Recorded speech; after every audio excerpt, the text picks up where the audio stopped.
From MadPat entering U.S. politics after his YouTube retirement, every congressional district has itself a creator-led business, to Filthy Frank re-emerging as a chart-topping singer. My biggest accomplishment, I think going #3 on Billboard. Here are 10 YouTubers who work very interesting jobs now. Starting with MadPat, whose tearful farewell to YouTube marked the start of a new chapter in his life. On June 10th, 2025, the longtime host of Game Theory took the internet by surprise when he revealed his ambition to protect and support the digital creator ecosystem as a politician. He would start by raising awareness around issues such as online privacy, responsible AI, and child safety. Creators are some of the first people, the first businesses to actually have to confront these issues head first on a daily basis. And it's our hope through this creator caucus and through the conversations that it's going to inspire that we can help educate legislators on these fast-moving, ever-evolving issues. But those conversations aren't just limited to ethics and privacy, with Matt also calling for economic support for creators. Things like clarification of tax codes for a new category of entrepreneur and access to small business support and resources. And even though Matt hasn't officially run for office, the internet is already picturing a future campaign against a fellow creator. With a mission based on creator advocacy, Matt has made a thoughtful and constructive shift towards politics, unlike Fidius, who took a chaotic path to the European Parliament. Starting his career in 2019 with challenge videos and public stunts, Fidius slowly made a name for himself on YouTube. But after collaborating with popular vlogger Eric 2 years later, including a challenge that saw him jump out of a plane in his boxers, Fidius started receiving even more attention. This guy puts so much work into his videos. Get him to 1 million. With his popularity reaching new heights when he won a Lamborghini from Mr. Beast, Fidius doubled down on his over-the-top content. But things took a turn for the worse when he decided to travel across Japan for free in October 2023. In the challenge, Fidius documented himself sneaking onto public transit by locking himself inside train bathrooms to avoid paying. The whole time in the bathroom. And while he thought it was a clever trick, a bus driver eventually called the police on him, leading to an interrogation. Safe to say, this daring stunt backfired, damaging his reputation as a content creator, forcing Fidius to return to Cyprus and continue vlogging for a year before a politician convinced him to run for parliament. And while he initially treated it like another fun challenge, he announced his candidacy wearing 3 ties and his underwear, so we thought he was joking. It wasn't long before his campaign started gaining momentum. From participating in activities like running 80 kilometers across the island to debating seasoned politicians with zero formal training, Fidius managed to earn the public's trust. And this helped him secure 19.4% of the total votes and become an independent member of the European Parliament. With Fidius now navigating the halls of the EU, he has improved his credibility despite a controversial past. Unlike Dany, who wasn't involved in any drama when he quietly decided to follow his passion over a YouTube career. From October 2018 to January 2022, Dany was a beloved indie game developer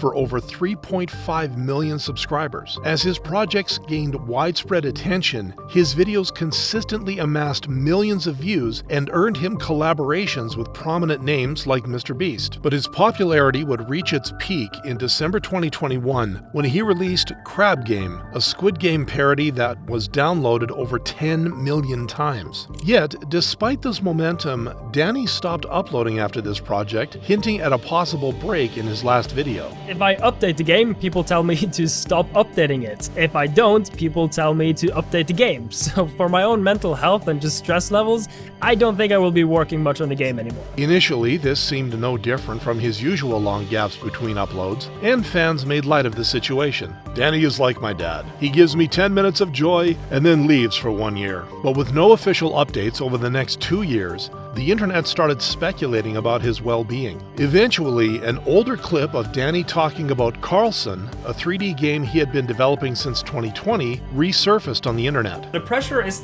kind of insane. And people will ask about Carlson no matter where I go or what I do. Even like Steam, Intel, Nvidia, Epic Games, like all these massive companies. They're all like sending me emails asking where Carlson is. And Dany would even highlight the kind of abuse he had to deal with because of the excitement around Carlson. Like I don't even comment on YouTube videos anymore because people will just tell me to f off and work on Carlson, which is like Okay, it's at the point where I'm actually getting like death threats in my inbox because I'm not posting Carlson devlogs, and it's kind of weird. While the confession helped fans understand his situation, a 2024 Reddit post from Dan's close friend further assured everyone that he was doing okay. Dany is doing well and working on YouTube-related projects, but he's taken breaks due to burnout and project scope. Some features are being saved for future updates to release the project sooner. With the weight of public expectation forcing him to pause his YouTube career, Dany continues to work on game development behind the scenes. Much like Corpse Husband, who quit YouTube to focus on music after intense expectations around his appearance. Before gaining instant popularity for his deep voice, I wonder if I can relate to that, Corpse had already spent years narrating horror stories on his YouTube channel. These early uploads laid the foundation for Corpse to reveal his soon-to-be-loved feature during the Among Us boom in 2020. Despite never revealing his face, Corpse amassed over 7 million subscribers, with fans and fellow creators alike obsessed with his voice. Corpse, can I just borrow the voice? For like 5 minutes.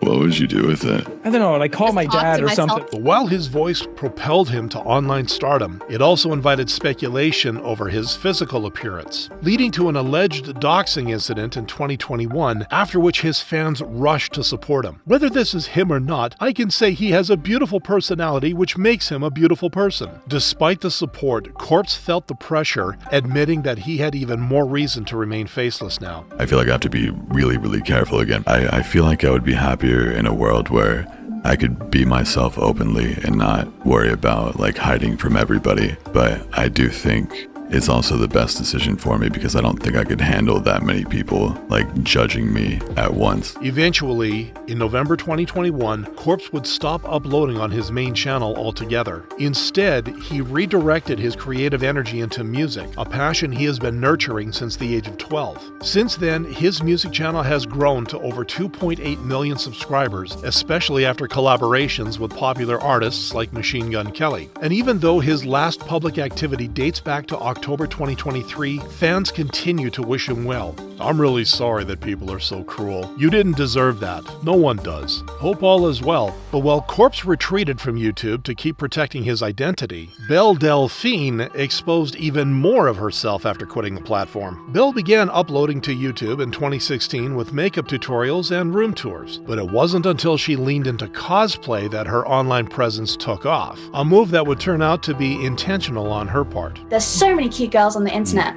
I need to do something that will make people even say negative things about me or just have a conversation. Having a conversation is how you propel things on the internet. Her plan initially worked, with cosplays and other forms of physical comedy giving her even more attention. Rather than stepping back, however, Belle responded by launching one of her most infamous projects, Gamergirl Bathwater. Gamersubs, if you're listening, don't do this. Whatever you do, don't do this. The $30 jars sold out within days, but with headlines alleging that they spread herpes, it wasn't long before Belle found herself at the center of controversy again, prompting her to take a temporary break. Ventures. Well, I'll just say it. I think we're all like the main people on OnlyFans are roughly earning the same, I think, from what I know, and at the moment it's like $1 million a month. And while she rarely engages with YouTube now, her fans continue to express themselves on the platform. I kind of feel bad for her. She got lost. I hope one day she starts taking care of herself. As a result, some on the internet remain hopeful about her future. Unlike Maya Higa, who already has the internet's respect after shifting her focus from vlogging to work at a non-profit. Maya began sharing content in early 2019, often interacting with animals and participating in activities like falconry. But what started as a niche interest evolved rapidly after she featured an unexpected companion on her stream.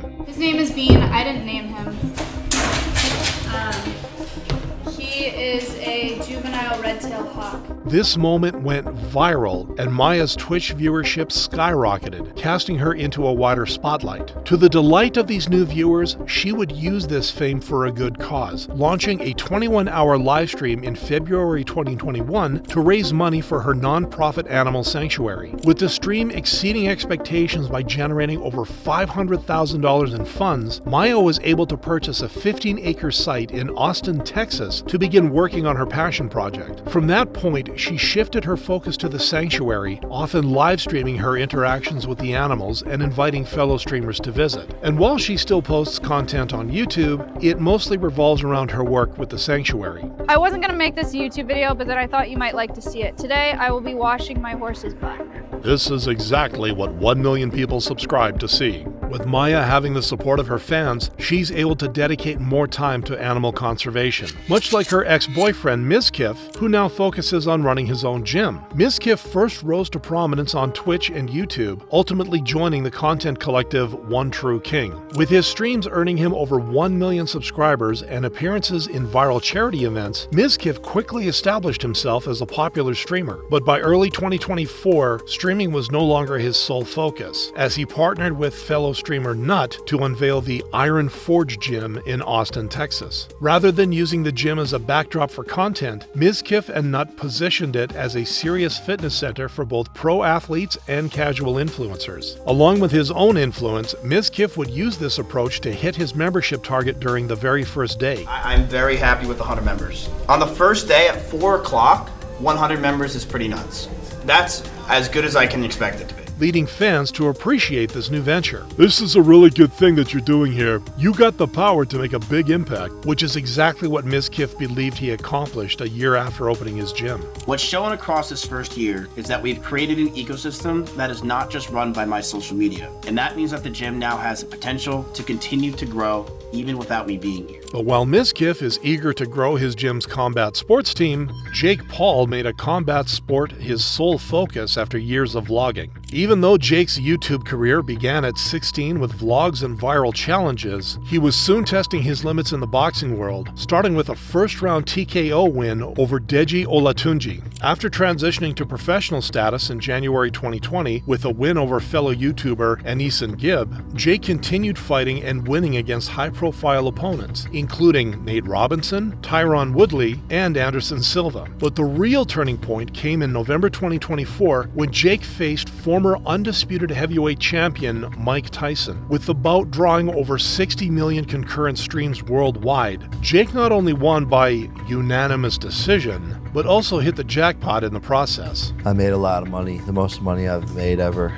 but what are you gonna buy with the money? Probably a ranch. Whoa. Like a big piece of property. However, his boxing journey has also had its setbacks, since Jake faced his first pro defeat just a year earlier after coming up short against Tommy Fury. Now that boxing is his primary focus, he continues to seek out more opponents and develop his talent management venture, Most Valuable Promotions. But while Jake seems to have anchored his future in the boxing ring, Asmongold, real name Zach Hoyt, attempted to anchor his reach in entrepreneurship. The World of Warcraft streamer first started making content in 2009, rising to fame over the years due to his unfiltered reactions. By October 2020, Zach decided to diversify his brand by co-funding One True King, a creator-owned network based in Austin, Texas. And since the group gained momentum after winning Best Content Organization at the 2021 Streamer Awards, Zach got the encouragement he needed to add a new venture just a year later, with this business being Starforge Systems, a pre-built gaming PC company designed to deliver high-performance machines around the creator culture. Initially, Starforge seemed a natural fit, as it combined Zach's gaming influence with products designed for streamers and enthusiasts. However, concerns over price and positioning started to emerge, especially after popular tech reviewer Linus shared his thoughts a few months after launch. Judging the value proposition, though, is a little bit more difficult. Obviously, when compared to a DIY system, Starforge gets crushed. We were able to build something with identical specs that cost, I kid you not, $900 less. But the real issues came as a result of Zach and his team, starting with SA allegations against his group at OTK and reaching a breaking point with his own controversial comments about Palestinians in October 2024. With those remarks leading to major backlash and a Twitch ban, Zach issued a candid apology on X. "You guys deserve more than me saying stupid-ish like that. I'll do better," before finally stepping down from his leadership roles at both OTK and Starforge. Ever since leaving his ventures, Zach has returned to making gameplay and commentary videos. But while Asmongold's jobs ended in a controversial manner, Joji continues to work on his post-YouTube career of making music. Initially known for his Filthy Frank character, George Miller, aka Joji, built a cult-like fan base through shock humor and meme content. With alter egos ranging from Pink Guy to Salamander Man, Joji seemed intent on building a unique brand. However, it wasn't until he started uploading meme rap videos that people took notice of his true talent. Yeah, I still while eating top ramen at a faster rate in the bigger quantities. It counts as when I'm slurping at this unbelievable pace. I turn the temperature up all the way to sweat up on my face. Plot twist, the stove wasn't on, the sheer fire of the song cooked it. And with this support, Joji would slowly begin the shift towards his music career, eventually releasing an album entitled Pink Season in 2017 before ending his Filthy Frank persona in December of that same year with a retirement tweet. I believe an official statement as to why I'm now done with comedy is owed to my former fan base. Unfortunately, I no longer enjoy producing that content. In any event, I will strive to continue creating and developing projects I'm passionate about. From there, Joji's music career flourished, with his first step being to sign with 88 Rising, a record label supporting Asian artists. Soon after, he released his debut album, Ballads 1, which featured the hit single Slow Dancing in the Dark and led him to the top of the Billboard charts. Since then, Joji has continued to build his music career with platinum singles and global tours, leading the internet to marvel at his growth. From eating hair cakes to becoming a musical genius, Joji is truly the main character of this thing we call life. And despite his success on YouTube, Joji is clear about his most meaningful personal achievement. My biggest accomplishment, I think going number 3 on Billboard. Making him yet another YouTuber who left the platform to follow his passion.